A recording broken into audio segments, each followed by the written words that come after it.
देशातील व महाराष्ट्रातील सर्व नागरिकांसाठी आंदोलन आहे। कारण हे आंदोलन करत असताना आपल्या घरामध्ये गॅस सिलेंडर असेल तर आपण सर्व व्यवस्थित घेऊ शकतो। आज महाराष्ट्रामध्ये सांगण्यात येतं की अशी कुठलीही परिस्थिती आली नाहीये, गॅस सिलेंडर मिळतोय।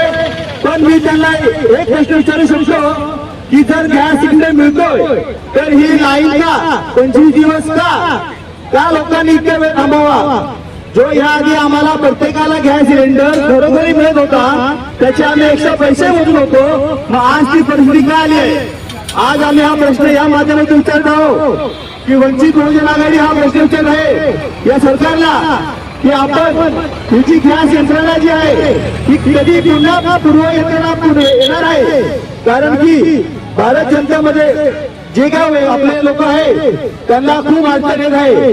कारण काही ठिकाणी पाहतो आपण की हॉटेल चहाच्या टपऱ्या ज्यांच्या उपासमारीची वेळ चालू झाली आहे त्यांचं उपजीविका त्याच्यावर आहे, त्यांना तो गॅस सिलेंडर मिळत नाहीये।